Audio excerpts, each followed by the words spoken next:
Hello दोस्तों, आप सबका स्वागत है हमारे चैनल में। और आज हम करने वाले हैं क्लास 11th की जो चैप्टर नंबर 1 का संविधान क्यों और कैसे, जिसका टॉपिक होगा संविधान से संबंधित। इस वीडियो को शेयर करें अपने दोस्तों में। चलिए करते हैं। पहला प्रश्न है हमारा, जो संविधान किसे कहते हैं। उत्तर है हमारा, संविधान ऐसे नियमों का दस्तावेज है जिसके द्वारा देश में शासन व्यवस्था चलाई जाती है और ऐसे नियम, कायदे, कानून, सरकार की शक्तियाँ, अधिकार आदि के बारे में विस्तार से लिखा जाता है। जो हमारे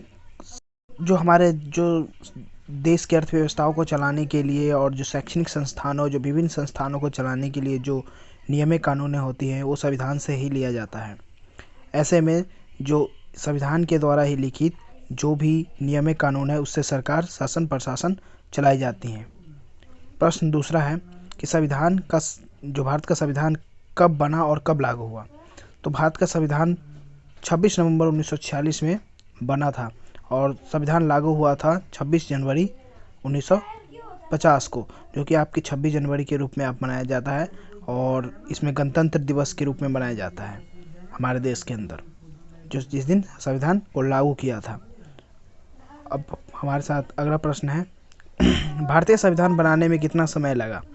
तो जो ये इम्पोर्टेंट है, ये 1 नंबर में आ सकता है। तो भारतीय संविधान बनाने में 2 साल 11 महीने 18 दिन लगा और 64 लाख रुपए खर्च हुए थे इस संविधान बनाने के लिए। इसमें बहुत सारे संविधान सभा के जो लोग होते थे इसमें जो संविधान का निर्माण किए थे। और इसमें जो हमारा अगला प्रश्न है, भारतीय संविधान में कितने अनुच्छेद, भाग, अनुसूचियाँ हैं। तो हम बता दें कि उसका उत्तर है कि जो हमारे भारत जो अनुच्छेद था उन्हें 355 है, 95 और अनुसूचियाँ हैं जो 8 है और भाग इसका 22 है।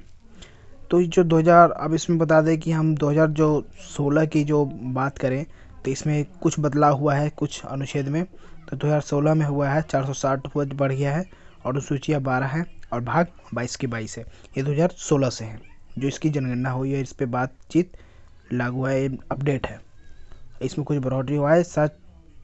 और अगला प्रश्न है हमारा कि संविधान की प्रस्तावना का क्या महत्व है। अब हम सीखते हैं कि संविधान का प्रस्तावना है, जो आप जानते होंगे, जो हमारे जितने भी कॉपी किताब है उसके जो अगले पन्ने के जो कुछ 1-2 पन्ने पे हमारे संविधान का प्रस्तावना होता है, जिसमें लिखा होता है संविधान की प्रस्तावना से हमें हमारी संविधान की विशेषता का पता चलता है। और दूसरा है जो इसमें स्पष्ट किया गया है कि भारत में लोकतंत्र, समाजवाद, समता, धर्मनिरपेक्ष है। जो भारत है जो लोकतंत्र, पंथनिरपेक्ष, समता भी, समानता भी है, स्वतंत्रता भी है, जिसकी प्रस्तावना में उल्लेख किया गया है। तीसरा है यह हमारे संविधान का सबसे महत्वपूर्ण हिस्सा है। जो ये हमारा जो संविधान है उसका महत्वपूर्ण हिस्सा है। इसे संविधान की कुंजी भी कहा जाता है। किसको? संविधान की प्रस्तावना को। इसे चलते इसमें बहुत सारी ऐसी जो कानूनें, जो नियमें लिखी हुई है जो कि हमारे देश के हित में कार्य करता है और लिखित रहता है।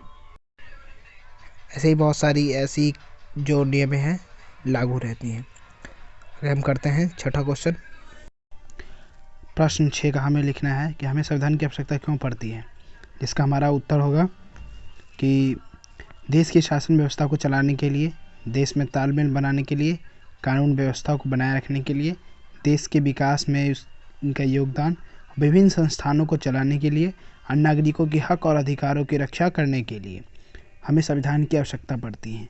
और संविधान की उस जगह जहाँ पे सरकारी संस्थान, स्वास्थ्य संस्थान, शैक्षणिक संस्थानों के यहाँ पे भी संविधान के नियमों की ज़रूरत होती है, जिससे कि वहाँ की जो अर्थव्यवस्था है और वहाँ की जो कानून है वो चलाया जाए और साथ में कुछ विकास की ओर आगे किया जाए और विकास में योगदान किया जाए। हमें हर देश को चलाने या प्रशासन या शासन को चलाने के लिए संविधान की ही ज़रूरत होती है। बिना हम संविधान के कोई भी चीज़ या कोई ऐसा काम, हम नियम बिना संविधान या बिना नियम के हम नहीं कर सकते हैं।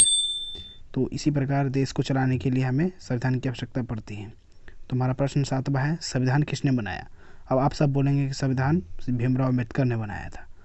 तो गलत है कि संविधान भीमराव अम्बेडकर नहीं बनाए थे। संविधान हमारी पूरी संविधान सभा के सदस्य ने मिलकर बनाई थी।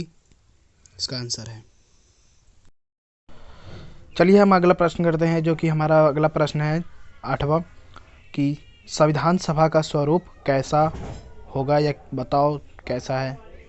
तो इसमें आपका ऐसे प्रश्न आएगा, तो आपको ऐसे लिखना है कि पहले समझ लेते हैं, इसको समझते हैं कि संविधान सभा का सदस्य कितने थे, 389। तो अब इसको बांटा गया इधर 292 सदस्य निर्वाचित जो ब्रिटिश प्रांतों से आया था, और 93 सदस्य था जो देसी रियासतें जो राजा व महाराजा थे वहाँ से चुनकर आए थे, और जो 4 सदस्य थे वो चीफ कमिश्नर के क्षेत्र से आए थे। अगर आप 292 प्लस 4 अगर 292 प्लस 4 करेंगे तो 296 सदस्य होंगे जो निर्वाचित क्षेत्र, अगर ब्रिटिश प्रांतों और चीफ मिनिस्टर के जोड़कर आपका आएगा 296 सदस्य। और ये 93 सदस्य जो देसी रियासत थे जो राजाओं महाराजाओं से पहले जो हुआ करते थे राजा, वहाँ से आए थे।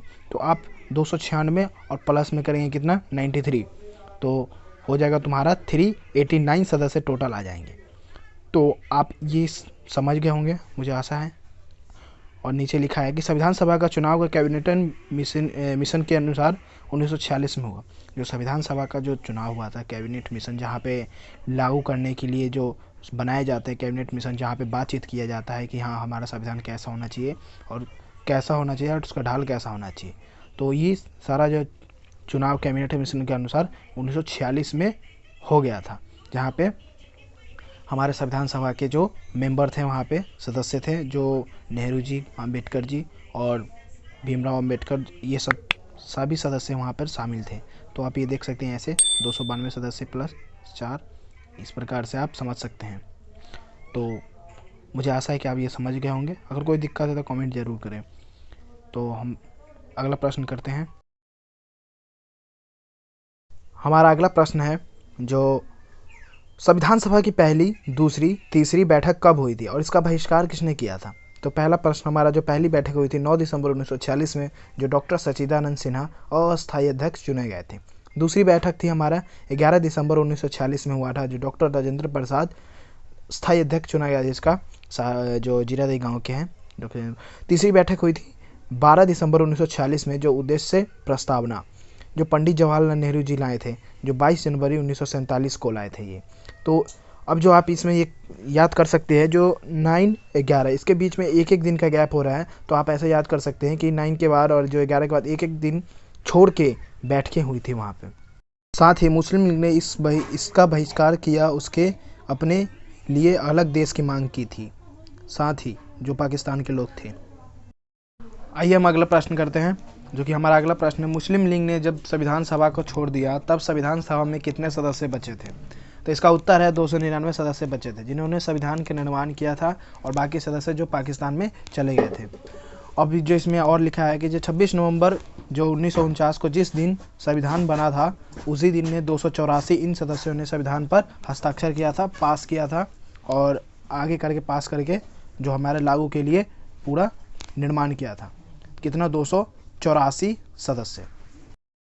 चलिए साथ ही हम अगला प्रश्न करते हैं। प्रश्न नंबर 11 है, भारतीय संविधान की विशेषताएं बताओ।